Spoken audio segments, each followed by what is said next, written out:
کیونکہ سب سے بڑی سنت سنت دعوت ہے، سب سے بڑی سنت سنت دعوت ہے۔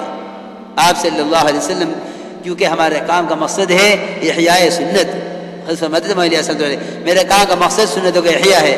سب سے اہم اور سب سے بڑی سنت وہ سنت دعوت ہے کہ یہ غور کریں کہ سنت دعوت میں آپ صلی اللہ علیہ وسلم کا طریقہ کیا ہے، کہ آپ صلی اللہ علیہ وسلم کا طریقہ اور آپ کے صحابہ کا طریقہ یہ تھا کہ وہ دعوت دے کر مسجد کے ماحول میں لاتے، صحابہ کو دعوت دیتے، صحابہ کو دعوت دیتے۔ اس زمانے میں تو تصور ہی کیا جاتا ہے کہ دعوت محض غیر مسلموں کے لیے ہے، حالانکہ اللہ تعالیٰ نے ایمان والوں کو ایمان لانے کا حکم فرمایا ہے۔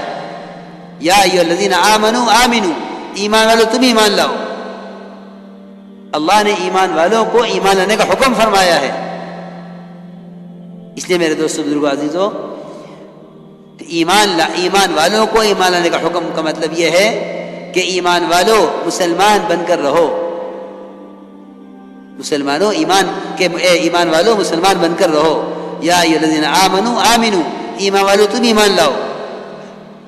اس لیے میرے بزرگ دوستو عزیزو، میں بار بار جو میں عرض کر رہا کہ ہمارا اصل میں ملاقاتیں مسجد کے ماحول میں لانے کے لیے ہیں۔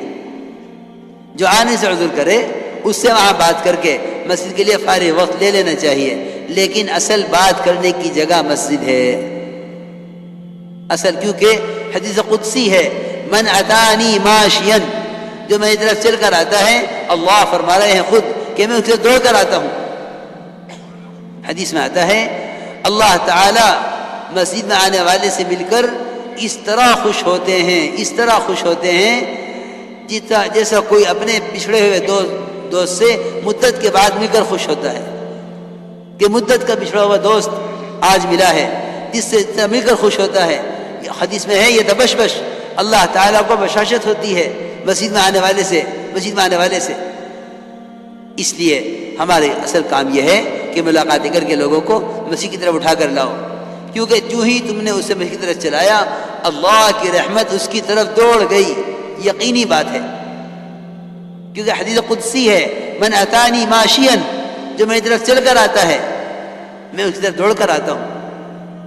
اس لیے میرے دوستو عزیزو، مجھے ضروری بات عرض کرنی ہے، کیونکہ دیکھو بھائی بات یہ ہے، جو محنت بھی چاہے اس کا دائرہ کتنا وسیع ہو جاوے، چاہے اس کو شہرت کتنی بھی حاصل ہو جاوے، جو محنت خلاف سنت ہے اس کے ساتھ تربیت نہیں ہے۔ اپنے کام کو سنت کی طرف لاؤ۔ سب سے بڑی سنت میں نے عرض کیا کہ سب سے بڑی سنت وہ دعوت میں انفرادی دعوت ہے۔ انفرادی دعوت اصل میں کام بڑھ گیا ہے، اب لوگ سمجھتے ہیں کہ بیان تقریر یہی دعوت ہے، نہیں، اصل دعوت انفرادی دعوت ہے، ایک فرد کے پاس چل کر جانا، کیونکہ داعی طالب ہے، امت مطلوب ہے۔ داعی مطلوب نہیں ہوتا، داعی طالب ہوتا ہے، امت مطلوب ہے۔ اس لیے میں عرض کر رہا کہ انفرادی دعوت اصل ہے، ایک فرد کو دعوت دینا، ایک فرد کو۔ مولانا الیاس صاحب رحمۃ اللہ علیہ فرماتے تھے کہ میرے نزدیک، میری بات ذرا غور سے سننا بھائی، میرے نزدیک انفرادی دعوت دینا ایک فرد کو اتنا اہم ہے کہ اگر کوئی شخص نفل نماز میں مشغول ہے اور کوئی نیا آدمی آ جائے جس کے ٹھہرنے کی توقع نہ ہو، تو اپنی نفل نماز توڑ کر پہلے اس کو دعوت دے، نفل نماز توڑ دے، پہلے اس کو دعوت دے۔ حضرت کے ملفوظات میں چھپا ہوا ہے، غالباً وہ ملفوظات جو حضرت کے مولانا منظور نعمانی رحمۃ اللہ علیہ نے مرتب کیے ہیں، اس میں 209 نمبر کا یہ ملفوظ ہے کہ نماز توڑ کر اس کو دعوت دے۔ اگر وہ ٹھہرنے والا ہے تو نماز پوری کر کے دعوت دے، جانے والا ہے تو اس کو پہلے دعوت دے پھر نماز پوری کرے۔ کیونکہ میرے دوستو عزیزو، اس امت کا مسئلہ انفرادی ہے ہی نہیں، ایک امتی کے ذمہ پوری امت ہے، اور پوری امت کے ذمہ ایک امتی ہے۔ انفرادی دعوت کی بڑی اہمیت ہے، کیونکہ میں نے عرض کیا کہ داعی طالب ہے، امت مطلوب ہے. آپ صلی اللہ علیہ وسلم نئے آنے والوں پر خود لپکتے تھے. یہ نہیں کہ آپ اس میں رہیں کہ لوگوں کو میرے پاس لاؤ. آپ صلی اللہ علیہ وسلم نماز پڑھا رہے تھے. واصلہ ابن اسقع رضی اللہ تعالیٰ عنہ وہ مدینہ منورہ پہنچے اور نماز ہو رہی تھی، جماعت میں شریک ہو گئے. اسلام بھی قبول نہیں کیا تھا. آپ صلی اللہ علیہ وسلم نے نماز کے بعد دیکھا کہ ایک نیا آدمی آیا ہوا ہے مسجد میں. آپ خود جو محراب سے خود تشریف لے گئے آخری صف میں واصلہ ابن اسقع کے پاس، اور جا کر آپ نے کو دعوت دی. یہ نہیں کہ ان کو ہمارے پاس لاؤ، آپ خود تشریف لے گئے. بلکہ میں تو یہ عرض کر رہا تھا کہ اللہ تعالیٰ کی غیبی نصرتیں انفرادی دعوت کے ساتھ ہیں. اللہ کی غیبی نصرتیں انفرادی دعوت کے ساتھ ہیں. کہ آپ صلی اللہ علیہ وسلم اپنے صحابہ کرام